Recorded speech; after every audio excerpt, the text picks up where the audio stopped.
All right, so we're live. All But I right. just want to let you know, I don't have like one of those crazy intros like, Okay, hey, yeah. welcome to the What's Your Purpose podcast. I don't do that. I just kind of, like I told you before, just chat, just talk. And wherever God, leads us within the confinement of the questions, we'll go there. That's cool. Okay, cool. Yeah, so yesterday you were telling me about something that I had no clue, no history to what it meant. And it was third culture kid.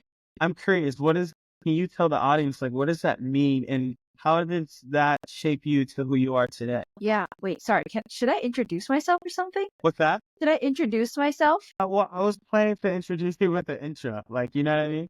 Like, this is I not never. good. I can keep on. There's usually like a more structure to Okay. it, but okay, sorry. Yeah. So should I just answer your question? Yeah, if you want. Yeah. Yeah, okay, yeah. Yeah, so third culture, like people call it TCK, like third culture kids. They're often kids that are like they're growing up in a culture that's different from their ethnic culture, that's different from the culture that their parents grew up in. And so for me personally, like I'm ethnically South Korean, but Right. my parents immigrated to the US when they were young. So they're very Americanized too. Well, they're Korean, but also Americanized. And so I grew up under like a mix of Korean and American culture. And then when I was young, I moved to the UK and I grew up there. And I went to like elementary school and high school there for a good amount of years. And so I've kind of grown up being influenced by lots of different, like at least 3 different cultures. And we also lived in South Korea for a few years too in my childhood. So a lot of third culture kids feel a lot of a sense of like camaraderie and like, they just feel a sense of camaraderie because we've all grown up with this sense of like rootlessness. So like not feeling like we know where we belong or we know what our identity is. So a lot of people who see that, they're like, who are third culture kids too, they reach out to me to like, oh my gosh, I was so happy to see you're also a third culture kid. Like, because it's so formative in shaping your identity and shaping your beliefs, your values, your perspective on life, like your relationships. So yeah. Do you feel like that makes it hard to get close to people when you're always traveling and moving, or not really? Yeah, I mean, I definitely think when I was younger, my mentality was I'm not gonna be here in like another year. I'm only gonna be here for a year or two.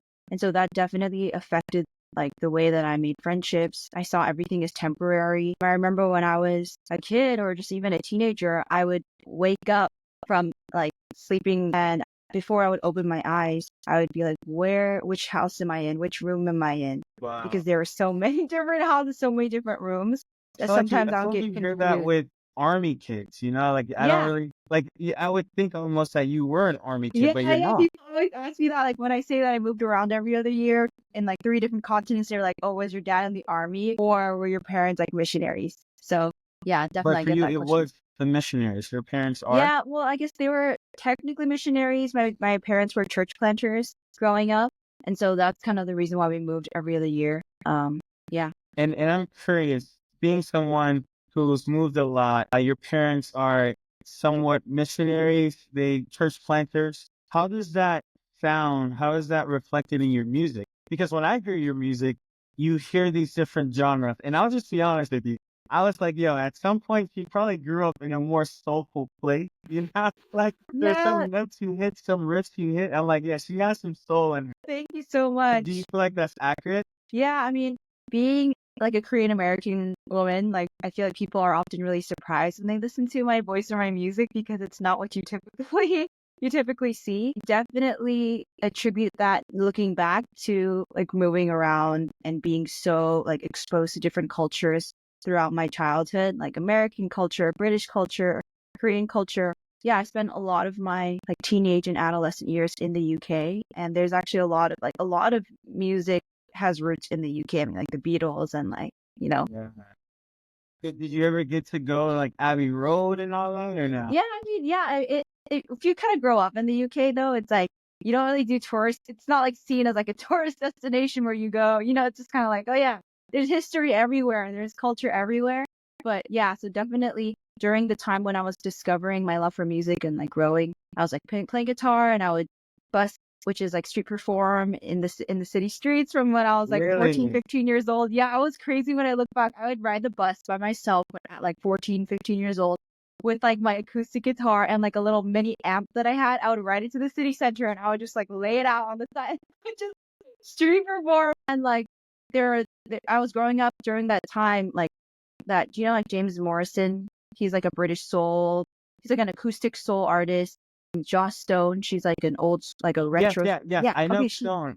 Yeah, Joss yeah. Stone, she's like a soul, like old school soul singer. And so I grew up when they were like rising during that time. And then like even like Adele and Ed Sheeran in my later years, like when I was a teenager. So This is I probably think also that was around like like that the really James shaped. Arthur era too. Was James Arthur popular around this time too? Yeah, James Arthur was like later on when I was like a teenager. He was getting more popular too. And like I grew up watching like X Factor, right? When Yeah. like One Direction and all of them were on there. And so just I was just around, and Adele was like blowing up when I was a kid. Yeah, so I guess I was just surrounded by a lot of big like music stars, like when Yeah. they're first getting their big like rise, Wow. and surrounded by that. Yeah, but like James I Morrison still and Joss Stone, remember. What's they're like that? my two big influences. Like James Morrison and Wow. Joss Stone, two British soul artists, they're like my two big influences, I would say. Wow, that's awesome.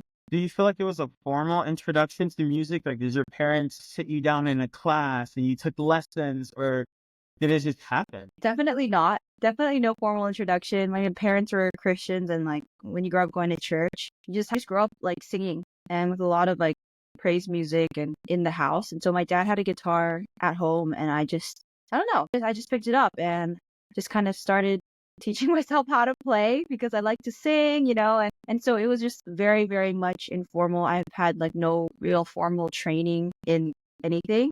Just growing up with music around the house. My dad loved Billy Joel. He loved like all the old school stars. And so I kind of grew up with a lot of different genres of music playing in the house as well as Christian music.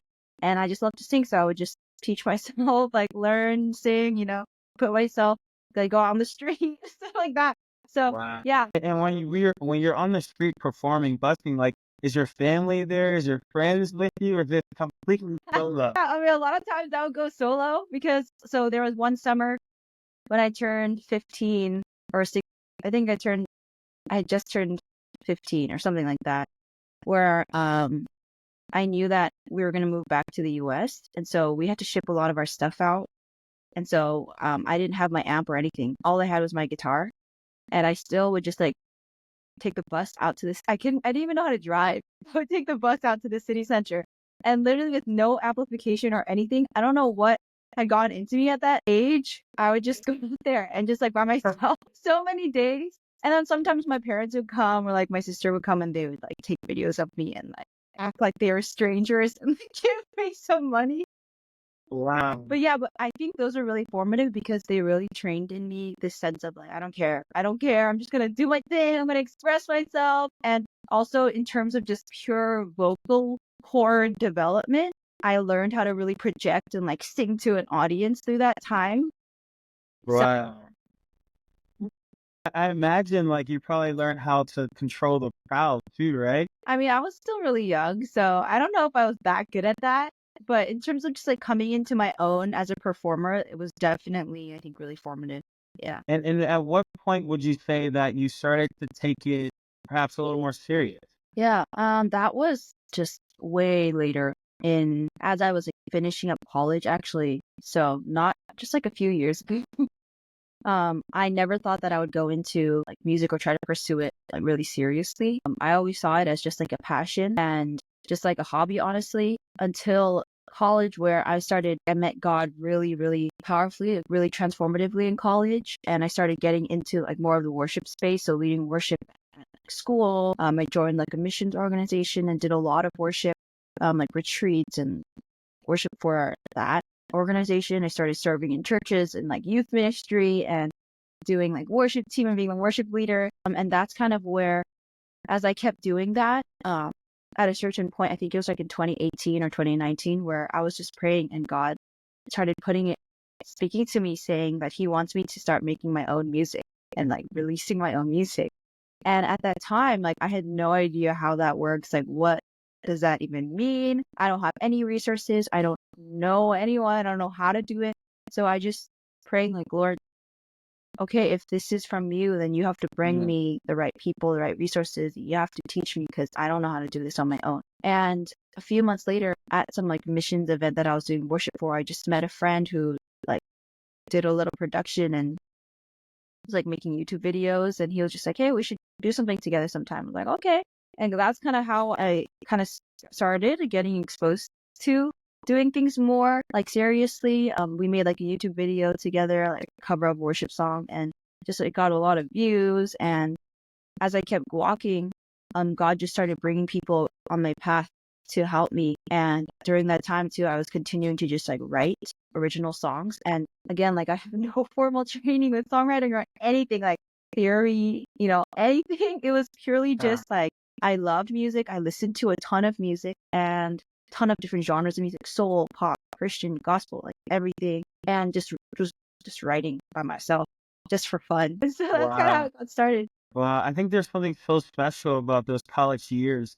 It seems like those are the years where you're really starting to understand yourself. And for me personally, going into college, I always felt like I had my own relationship with God, but like you don't really know God until like you're by yourself and there's no one to quote unquote, come save you and say, hey, Rob, you have to pray. Hey, Rob, we're going to church, and you have to make those grown up decisions in a sense. I'm curious for you, was there a particular moment that started to push you towards, leaning and trusting on God in college? Yeah, I mean, I have to thank a really close friend, kind of like an older brother mentor figure. My freshman year of college, I joined our school campus ministry worship team.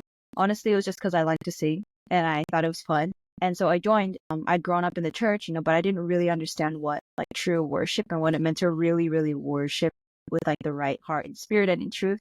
And so I just joined, and he was like the leader of the worship team for that campus ministry. And he is the one who really kind of took me under his wing and showed me, not even through words, but just by example, like this is what Mhm. worship is really about. This is what it means to be faithful. This is what it means to steward and love a team. And so we served together throughout my freshman year of college. And then after that, whenever he would be asked to lead worship for different retreats and stuff, for different churches, he would just bring me along. And because I thought it was fun, like I was growing in my faith, I was like, sure, I'll just come along, and I would just sing on the team. And through that process of like all throughout college, we would do that. And that's where I got really exposed to what does worship mean? How do I, just like help serve, like serving other people, serving God. Nice. And it's not about me, and just like learning to make it like a one-on-one moment with you and Jesus, and Yeah. just he really helped me to like grow that heart. So yeah, we're still really close. He's still like a mentor figure to me, like an older brother figure. So yeah, Wow. Shout out to him. I You bring know. up a really good point about what it means to truly worship. I feel like there's a lot of, especially young people, that might just attach worship to this period of, I don't know, 15, 20 minutes in church where you sing a couple songs and I don't know, then the pastor comes up and like for most young people, that is the confinement of their worship time or their worship experience. What does it truly mean to worship? Wow, yeah, that's a great question. That's like a very deep question. I think worship is definitely, it's not just music, it's not just singing. And this is something that God has been really deepening in me and growing and training in me too. When I was in college and I had this like very transformative encounter with God that day when I really surrendered my life to God for the first time, I remember hearing his voice so clearly. I will give you a heart of worship. I will teach you how to worship. God like speaking that to me. And that was kind of my journey where, yes, I was doing worship leading like after that, but the biggest thing that God was teaching me was it's all about me. It's all about relationship with me. It's all about laying yourself at the altar as a sacrifice, as a living sacrifice. And that's Mm. what you do every time you worship.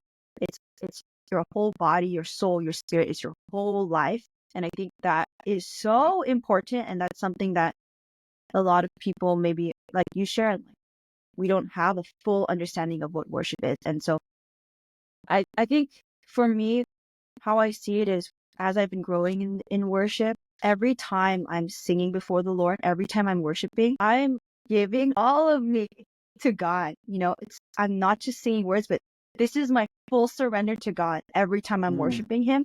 And that's why it's an all-consuming thing. It's like I'm surrendering what I'm telling the Lord is like, I'm giving you my whole life. There's nothing I'm withholding from you. And whatever you desire, God, like, yes. And that's why it's so hard to worship when you're not right with God, or when you're living a lifestyle that is not in alignment with God, or you know how sometimes you know what you're supposed to do, you know what God wants from you, Yeah. but you're just like, 1,000%. yeah, you're just 1,000%. avoiding God.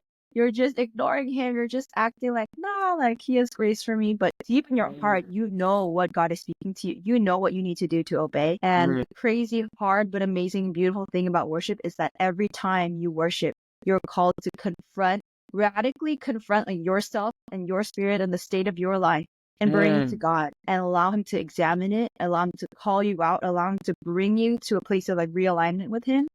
And that's what's so challenging and so amazing about worship is like every time I do it, I have to confront myself. I have to bring myself before God and say, there's nothing I'm withholding. If there's anything in between us, God, I don't want it. I want to get rid of it. And so it's this radical surrender.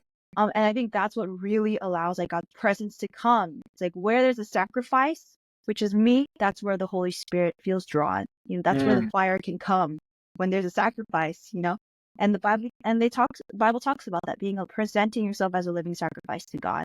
So that's what I think true worship is. And so you can't really engage in true worship. I feel like as a worship leader, if you're living a lifestyle throughout the week or like, outside of that, that is not in alignment with God or holy or pure, because you just know, like deep in your heart, you just know. For Yeah. sure. And that You bring up such a great point because I feel like especially coming from a fitness world and an athletic lifestyle, people are always wanting to know, like, oh man, like, what does it take to become great? What does it take to, I don't know, lose weight, or what does it take to get bulkier or get quicker? Deep down, we all know what it takes. Like we all know. Hey, if I want to lose weight, then there has to be if I want to gain weight, there has to be a caloric surplus. But even more so, I think we always find those people, or I won't say always, but more times than not, living a lifestyle that's contrary to what they say they want. And like you said, it really takes confronting it and being honest. Something that I've learned along the journey is that you can fool everyone. You can fool your friends, your family, everyone on Instagram and Twitter or YouTube, but you can't fool God and you can't fool yourself. You still have to look at that person in the mirror and be vulnerable, be transparent. And it's not always the easiest thing. Yeah, that is so hard. And I think, I mean, in worship too, that shows if you're faking it or like if you are, it's such a spiritual act. It's such a spiritual thing that I feel like I don't know, it shows when someone's life is really, really surrendered to God or they're just singing. There's something different about the level of like God's presence or the power, I feel like. And so that's always the goal. Like you said, it's just like God always calls us to be real with him, and he will look you in the eyes, and he's looking right at your heart. He's looking right at your heart. Right. And he knows what's in your heart, And the crazy thing though is that God loves us so much that it's not with this condemnation. It's not with like, hey, I'm going to call you out, I want to embarrass you, but he's looking right at your heart because he knows what you really need, what you really long for. And he knows that, like, he knows who you really want to be. And that's how he sees you. So he's calling us to him because he knows I'm what you really need. Like, you need me. You need love. You need me. You need wholeness. You need healing. And I see that in you. So, put down the facade and come to me because I'm the only one who can give you that. And I'm the one who loves you perfectly and sees you the way that, you always wanted to be seen. I see in you who you really are, which is who you always wanted to be. Wow. And so he's always calling us higher, always calling us deeper into love and into like acceptance. And that is what really propels us to become who we always wanted to be, And so, but it starts with that, like being real with where you are, like who you are and whose you are. Wow. That's so good. So, so good. I feel like we can stay forever in this one moment. I'm always like reminded of the story of Adam and Eve, where, God says, where are they? And they found themselves hiding. And Adam goes, hey, God, we hid because we were naked. And it's funny how sometimes we try to hide from God. but he's omnipresent. He's everywhere all at once. And even more so, I think sometimes, myself included, we can compartmentalize areas that we're willing to worship God in. Right. For some, it may be, hey, God, I will worship you with my voice, but I won't worship you with my finances. Or, Mhm. hey, God, I will worship you with my finances, but God, I won't worship you in other areas, in those aspects. But I really think God is calling this generation to give everything, where Mhm. we won't compartmentalize. We'll give them all the relationships. We'll give them all of our plans, all of our dreams, even our dreams. And I think to myself first and foremost, because like I told you before, I found myself of like, I thought I would be here right now. I thought, man, this is my season. I've been training. I've been working really, really hard. Yet I find myself on the injury reserve, not being able to play this season. And it's difficult, it's been a difficult season to really trust God and believe and know that, hey, I can give you even my wildest dreams and you have something better. Yeah. Yeah.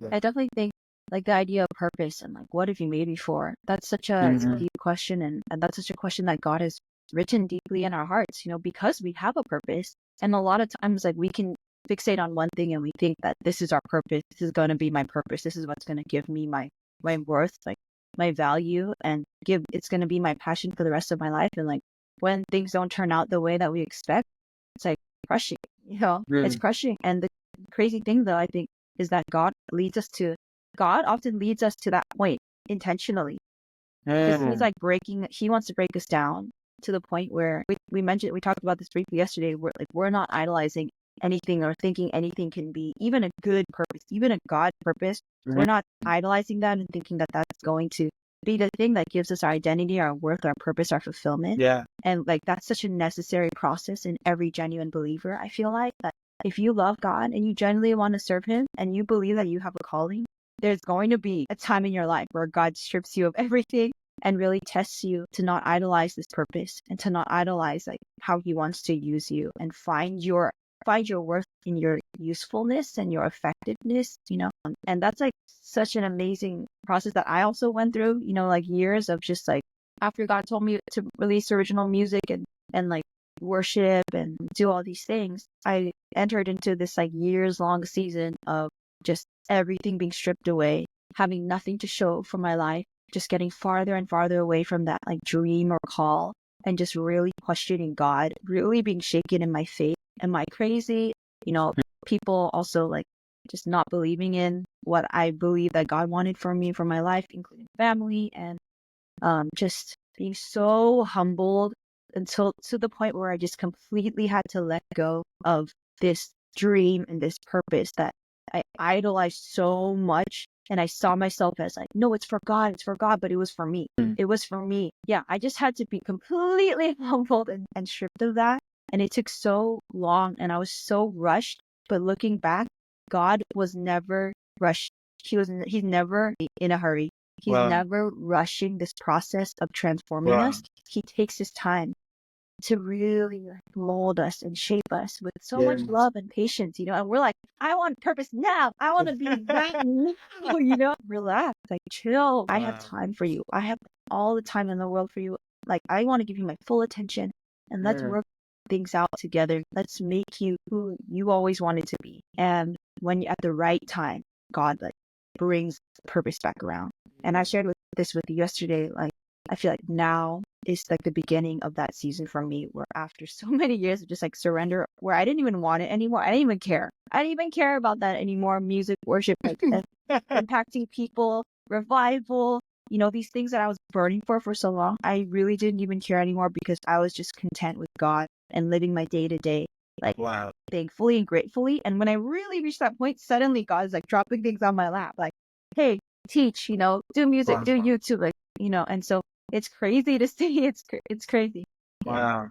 Wow. That's amazing, man. And for me, I just keep going back to Adam and Eve, and I'm reminded that in Genesis 1:26, God says, let us make men in our image.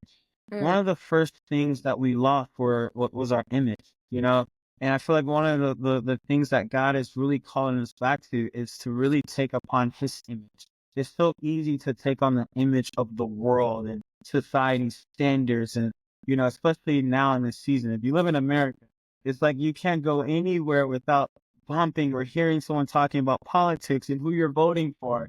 And it's so funny how we are so quick to associate ourselves to certain politics and certain belief systems and identities. But God is calling us back to our place of origin, his image, and I feel like that is so good. I'm curious for you, if there's a young worship leader or someone who says, hey, I think God is calling me to this. What are some practical things that they can do to ensure that they're on the To ensure that they're on the path, the right Yeah, path. yeah, Oh man, number one thing I would say is keep seeking the Lord. That's always the answer. I mean, that's how, yeah, honestly, like I don't know. I wouldn't say there's one formula. God has a very unique purpose for everyone. And number one thing though, which is what I did, is I didn't know what to do. So I just sought the mm, Lord because like you said, I went back to my maker. I went back to the one who knows all of my days. I went back to the one who knows how he created me. He knows the future. He knows what I can do, the gifts that he's given me, and just ask him, seek him. And a lot of times it's a long haul journey. It's a yeah, long term marathon journey, and we and when we're young and passionate and on fire and zealous for God, we really don't, we're not, even if we understand and we get it in our heads, we're not able to accept, I think, the fact that it's a long haul journey, and all the Bible mm, characters, all of our fathers of our faith, it took 20, 40 years until the fulfillment of the promise. And some didn't even see the fulfillment of the promise because it wasn't about that. So I would encourage just like young people who want to serve God, who want to do worship. Number one is cultivating as deep of a relationship with Jesus, with God as you can, because that is the wellspring that you're going to draw from as you're leading people into worship. That is what is going to ignite other people and other souls on fire for God. And everything is going to flow out of that. And if you're not built, another thing is if you don't have that strong foundation, you're going to start being dictated. Your actions will start getting dictated by what by people, by man. They don't like mm, this, you change. They like this, you do more of that, and God is not looking mm, for those kind of leaders. He wants us to build such a firm, such a sound, solid foundation and relationship with God where we're not moved by the world. We're not moved by other people, even people in the church, wow, but we're singularly focused on him and obedient to him. And we've learned how to hear his voice, how to come back to him, and trained ourselves to do that over and over and over again. And I yeah, think that is like the big part of becoming unshakable, becoming mature in Christ that sets us up to do our purpose, whether it's worship, whether it's something else. Like you have to have a firm foundation in Christ, know what he's telling you to do, and then you just have to obey that with all your heart, all your soul, all your mind and all your strength, and not looking to the left or to the right. And yeah, like having a servant's heart of it's not about me. It's not about my being seen or me being elevated, but I just want to serve you, God. I just want to serve you, God. I think that's the heart. Yeah. yeah, wow. What is your purpose? What's my purpose? Great question. I think at the heart of it, I feel like my purpose is to spark freedom or ignite freedom. And that looks like lots of different things. It looks like helping people to overcome barriers, whether it's fear, whether it's like things in their heart, unforgiveness, bitterness, any barrier to living freely as God's creation, as who God Mm, created you to be. I think I love reminding people of their God-given identities and bringing that out and telling people, be free, be who you were created to be yourself. And a lot of people these days, all of us, we have baggage and we have things that are hindering us, whether it's pain or hurt or whether it's fear from like they hinder us from really being like everything that God has called us to be. yeah, And I have a heart to call that out. Like, hey, who are you? Who, who, mm, like, who are you really? And mm, let's get back to that because that's gonna bring you the most fulfillment. It's gonna bring God the most delight. And let's get rid of everything else that is hindering you from doing that. And that looks like yeah, music, like speaking to people's spirits and souls, like bringing them to life, calling them back to their creator. It looks like teaching, in the classroom, like calling these students out to be, who do you want to be? You can be everything you want to be. And just like drawing people's full potential out so they feel like free. Yeah. wow. That's awesome. Thank you for sharing. One of my favorite songs of yours is probably some. And I think what's so cool about this, that particular song is, I think even someone who doesn't know God can form, I don't know, like an alignment with it, maybe to a person they're in a relationship with. I wanted to know what was the thought in writing that song? Yeah, I love making art that is open to interpretation Mhm. because I think the gospel doesn't force feed you. The Mhm. gospel invites you in, like it allures you in with truth.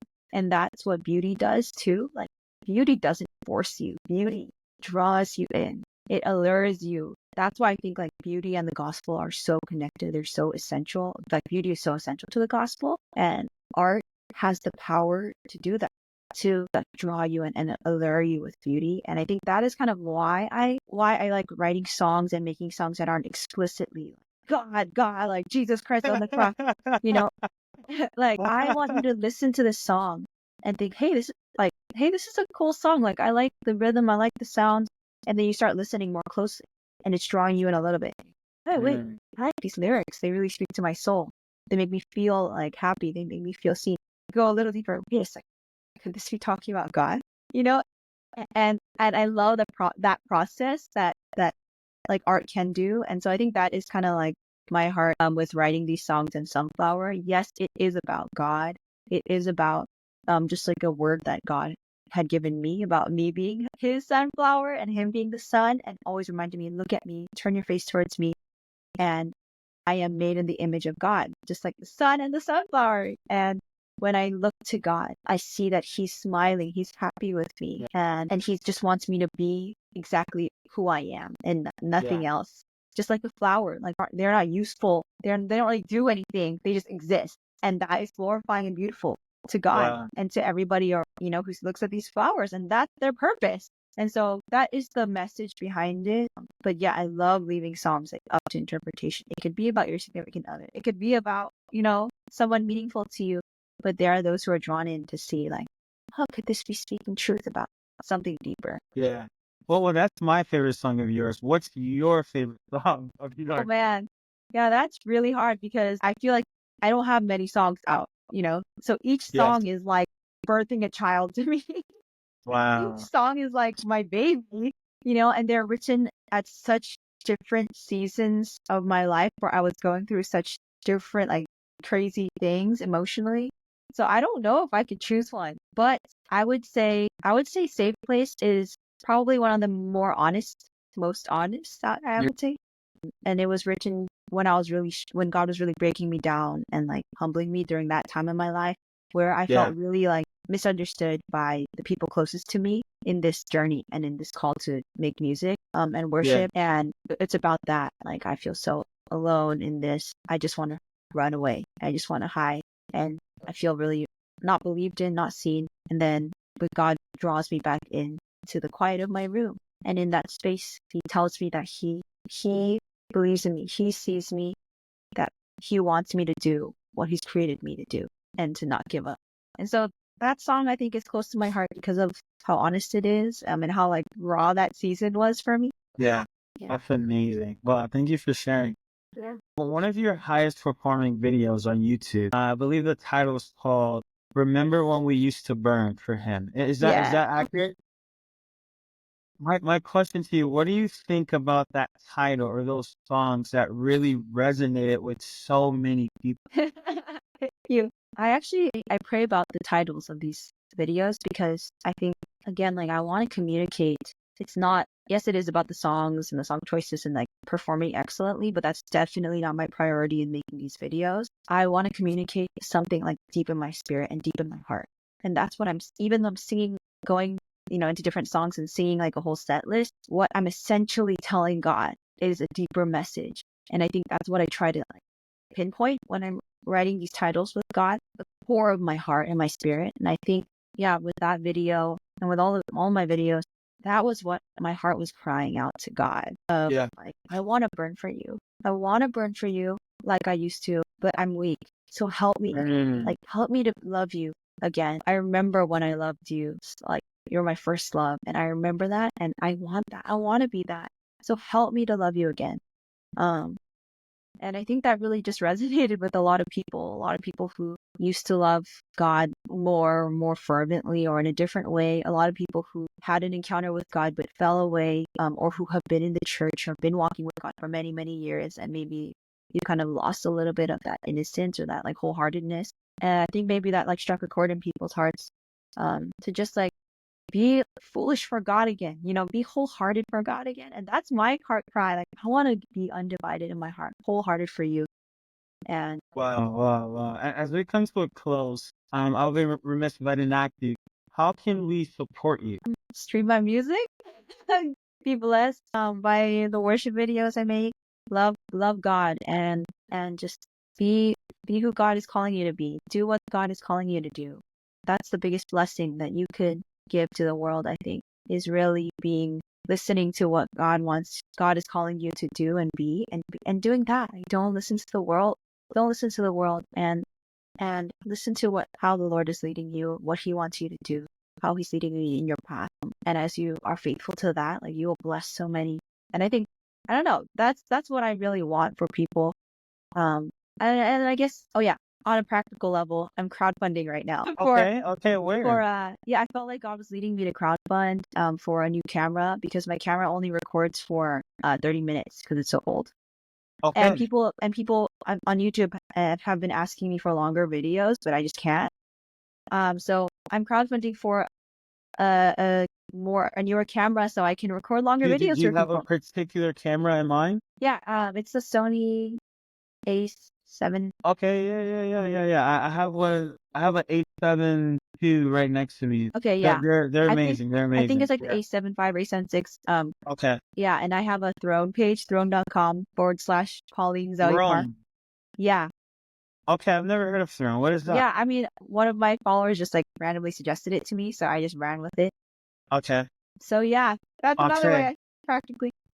Awesome, awesome. Well, I'll definitely make sure that I support you. Make sure that all my followers support you, and everyone who supports our page. I want to say thank you for coming on the podcast. This means so much to me. As I mentioned to you, this is the first time that we've done it. We had people, hey, you should do a podcast. You should do a podcast. And I just wanted to pray and make sure that, hey, like, it's not about me, and that God is really getting glory out of it. And I think when we bring on guests like you, Pauline, who have such incredible stories and such rich lives, I think everyone gets blessed out of it. You probably don't know this, but I used to study movies, like actually study film. And one of the really cool things about films that I still love to this day is it really draws you in, right? You can watch the same movie with, I don't know, 100 people, and you can get 100 different descriptions of the same movie. My last question to you is, let's say, I don't know, at the end of your life, right? God willing, that is a really, really long time from now. But they do an autobiography of your life, a bio. What would you hope that people get out of that movie? Thing. Maybe this girl had a lot of issues and she was really weak, but God really used her, and she grew into what God wanted her, all that God wanted her to be. And I guess she grew into wholeheartedness for God that sparked like a childlike wholeheartedness in people around her. Wow. Thank you again. Thank you so much. Wow, this was awesome. I had a great time. I'm Yeah, gonna that's so stop recording this. okay, yeah.